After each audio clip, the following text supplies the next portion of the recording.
Hello friends, welcome to my channel. तो चलिए आज देखते हैं साइंस से 10 क्वेश्चन। ठीक है, तो जो चैनल पे हमारे नए हैं चैनल को सब्सक्राइब जरूर करें ताकि आपको सारा नोटिफिकेशन जो है मिलता रहे। तो आइए देखते हैं, निम्नलिखित में से कौन सा कथन सही है। तो आप यहाँ देख सकते हैं 3 है। भारतीय विज्ञान कांग्रेस एसोसिएशन एक प्रमुख वैज्ञानिक संगठन है जिसका उद्देश्य देश में वैज्ञानिक अनुसंधानों को बढ़ावा देना है। दूसरा है, भारतीय विज्ञान कांग्रेस का आयोजन प्रतिवर्ष किया जाता है। तीसरा, यह देश का सबसे बड़ा राष्ट्रीय विज्ञान समारोह है जिसका आयोजन वर्ष 1914 से लगातार हो रहा है। तो यहाँ पे आंसर हो जाएगा ऑप्शन डी, क्योंकि तीनों कथन सही है। ठीक है, तो चलिए देखते हैं नेक्स्ट। इसका आंसर डी हो जाएगा। निम्नलिखित में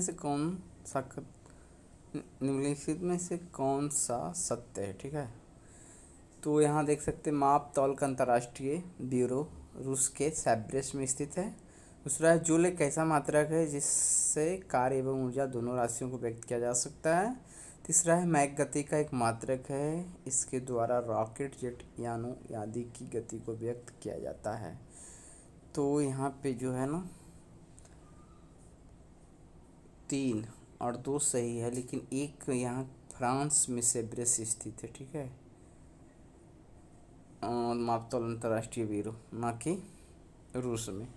तो यहाँ आंसर हो जाएगा ऑप्शन बी, 2 और 3। ठीक है, चलिए मापतौल का अंतर्राष्ट्रीय ब्यूरो फ्रांस के सेब्रेस में स्थित है। आइए देखते हैं तीसरा, 1 मैक बराबर कितना होता है। तो 1 मैक बराबर जो होता है ये होगा 340.3 मीटर पर सेकेंड। ठीक है, 1 मैक बराबर इतना होता है और ये ध्वनि की चाल होता है। ठीक है, और एनसीईआरटी पे आधारित है। चलिए आगे देखते हैं, निम्नलिखित में से कौन सा कथन एसआई मात्रा की परिभाषा के बारे में सत्य है।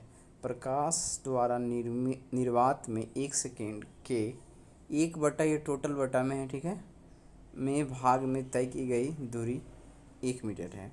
दूसरा है कि पेरिस के निकट सैब्रेस नामक स्थान पर 0 डिग्री सेंटीग्रेड पर रखी प्लेटिनम एवं रेडियस की छड़ पर बने 2 चिन्हों के बीच की दूरी 1 मानक मीटर कहलाती है। अब तीसरा देख सकते हैं कि 1 मानक मीटर वह दूरी है जो शुद्ध क्रिप्टॉन से उत्सर्जित होने वाले नारंगी रंग के प्रकाश की तरंग दैर्घ्य का इतना गुना है। यहाँ पे देख सकते हैं सब डेटा वाला है और इस प्रकार के डेटा याद रखना मुश्किल होता है। तो ज़्यादातर क्वेश्चन इस तरह से जब टफ बनाया जाता है ना तो उसका आंसर ज़रूरी नहीं है बट होता है। ठीक है ना, ये हो जाएगा 1 2 3। यहाँ पे तीनों जो है कथन सही है। ठीक है, चलिए आगे देखते हैं,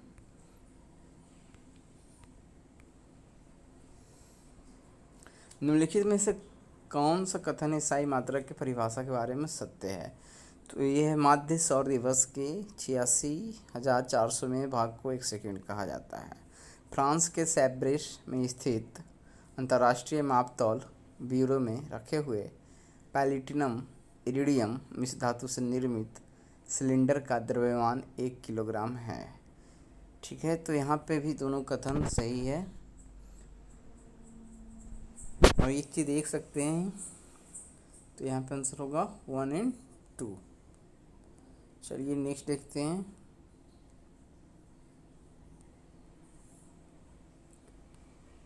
निम्नलिखित का मिलान करें। परमाणुवाद के जनक, शल्य चिकित्सा के जनक, रस विज्ञान के जनक। तो यहाँ पे परमाणुवाद के जनक हो जाएगा ऑप्शन सी, कनाद। ठीक है, और शल्य चिकित्सा के जो जनक है वो सुश्रुत।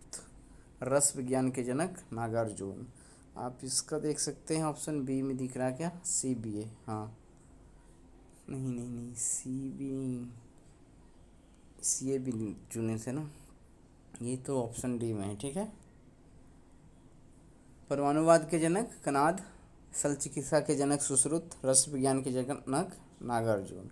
अब है, निम्नलिखित में से कौन सा कथन सत्य है। एंटोइन लवाजियर ने ऑक्सीजन तथा हाइड्रोजन की पहचान तथा नामकरण किया। तो साथ ही साथ एंटोइन लवाजियर जो है आधुनिक रासायनिक विज्ञान के जनक भी है। साथ ही उन्होंने दहन की प्रक्रिया में ऑक्सीजन की भूमिका को स्पष्ट किया है। तो ध्यान देना है कि यहाँ पे दोनों कथन सही है, ठीक है, इसीलिए हो जाएगा ऑप्शन सी आंसर। चलिए आगे देखते हैं। निम्नलिखित में से कौन से स्वच्छ और हरित ईंधन है? निम्नलिखित में से कौन से स्वच्छ और हरित ईंधन है? पेट्रोल, डीजल, सीएनजी, जैव ईंधन। निम्नलिखित में से कौन से स्वच्छ और हरित ईंधन है? तो यहाँ देख सकते हैं हरित ईंधन जो कम से कम प्रदूषण फैलाए तो सीएनजी और जैव ईंधन 3 और 4, ठीक है। चलिए नेक्स्ट देखते हैं। हरित गृह प्रभाव के अभाव में भू सतह का औसत तापमान कितना होगा? यदि ग्रीन हाउस इफेक्ट नहीं होता है पृथ्वी पे, तो पृथ्वी का जो तापमान है वो -18 डिग्री सेंटीग्रेड हमेशा रहेगा, ठीक है। तो ग्रीन हाउस इफेक्ट जो है ज़रूरी भी है, लेकिन यही यदि अधिक बढ़ जाता है तो फिर प्रॉब्लम भी है। आइए देखते हैं। निम्नलिखित में से किसका प्रयोग रेफ्रिजरेटर में किया जा सकता है? क्लोरोफ्लोरोकार्बन्स, दूसरा है हाइड्रोफ्लोरोकार्बन्स। तो यहाँ पे केवल एक है ऑप्शन दिया हुआ कुट में, 2 और 3 है, 1, 2 और 3 है, 1 और 2 है। तो ध्यान देना है कि रेफ्रिजरेटर में जो है ना तीनों यूज किया जाता है। क्लोरोफ्लोरोकार्बन सब जानते हैं, इसीलिए केवल ऑप्शन 1 नहीं होगा। लेकिन ध्यान देना है कि क्लोरोफ्लोरोकार्बन हमारे पर्यावरण के लिए नुकसानदायक है, लेकिन 2 और 3 जो है पर्यावरण से फ्रेंडली है, यानी ज़्यादा नुकसान पहुंचाने वाले में से नहीं है। तो क्लोरोफ्लोरोकार्बन की जगह पे ये 2 और 3 उसके संरक्षण के पर्यावरण को संरक्षण को देखते हुए यूज किया जा सकता है, ठीक है। इस परिप्रेक्ष्य में इस क्वेश्चन को यहाँ पे हमने सेट किया था। तो चलिए देखते हैं, ये हो गया। तो आज हमने 10 क्वेश्चन देख लिया। मिलते हैं अगले दिन फिर 10 क्वेश्चन के साथ। तब तक हमारे चैनल पर इसी प्रकार से बने रहें, वीडियो को देखते रहें।